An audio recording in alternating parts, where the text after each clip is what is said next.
This Indian PhD student studying in the United States self-deported last week.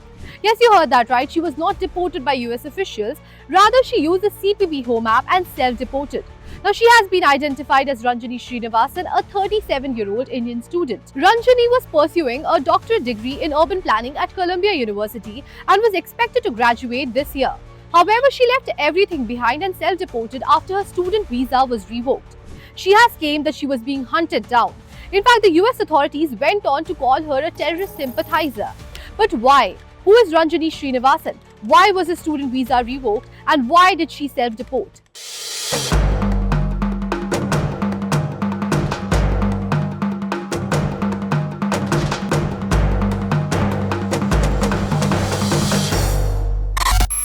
Now, as we mentioned earlier, Ranjani was a PhD student at Columbia University. She was living in the United States on an F1 student visa.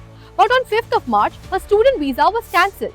Why? Well, because US Department of State cited security concerns related to her alleged involvement in activities supporting Hamas. Now, Donald Trump's administration has been cracking down on pro-Palestine Columbia University students. Srinivasan's troubles began when she became entangled in the government's crackdown on pro-Palestine protests. According to media reports, Ranjani had been living in the United States since the year 2016 and her social media activity was limited to sharing or liking posts related to the war in Gaza.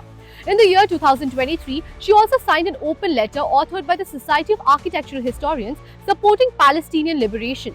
In fact, US Homeland Security Secretary Kristi Noem went on to call Srinivasan a terrorist sympathizer. In a post on social media platform X, she said that people who advocated terrorism and violence must not stay in the United States. Ranjani, on the other hand, claimed that she was being targeted for exercising her right to free speech. Now, her attorneys have confirmed that she did attend a handful of pro-Palestine protests, but they denied the fact that she participated in the 2024 Columbia University protests, the same protest in which students occupied the Hamilton Hall, leading to dozens of arrests. Cut to 11th of March this year. Federal immigration agents visited Ranjani's apartment, further escalating the situation. And just hours before this, another Columbia University student, Mahmoud Khalil, who was also a Palestinian activist, was detained. The detention clearly raised Ranjani's fears and she was left feeling vulnerable and unsafe. She recalled the first time that agents knocked on her door, but she wasn't at home.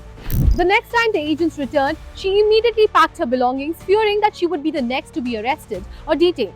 Ranjani made the swift decision to flee. She took a flight to Canada from New York's LaGuardia Airport using the CPB Home app to self-deport. Ranjani described the experience as a dystopian nightmare. She said that she feared that even expressing her political views or sharing social media posts could lead to life-threatening consequences. She said that she felt haunted by the US government, which branded her a terrorist sympathizer based on her activism. In her own words, Ranjani expressed her shock at being targeted for actions she believed were within her rights to do as an individual in a democratic society.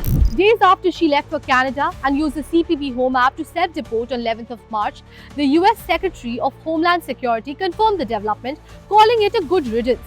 Now, all of this, including Ranjani's visa revocation, occurred under Trump's administration's broader policy to crack down on individuals, particularly foreign students who participated in or supported pro-Palestinian protests.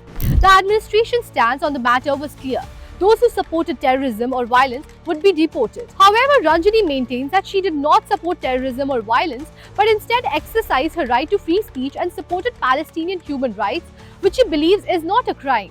With this, Ranjani Srinivasan became the first individual to use a CPB Home app launched by Donald Trump administration to allow individuals to lawfully self-deport, avoiding the risk of arrest and detention. Talking about Ranjani, her academic background is impressive. With an MPhil in urban planning from Columbia University, a master's in design from Harvard University, a bachelor of design from CEPT University in India, her research focuses on land-labor relations in India's peri-urban areas with academic interests in political economy, land politics and labor sociology. The incident is a reflection of the US government's increasingly strict stance on immigration and national security, particularly targeting those associated with groups or causes deemed supportive of violence.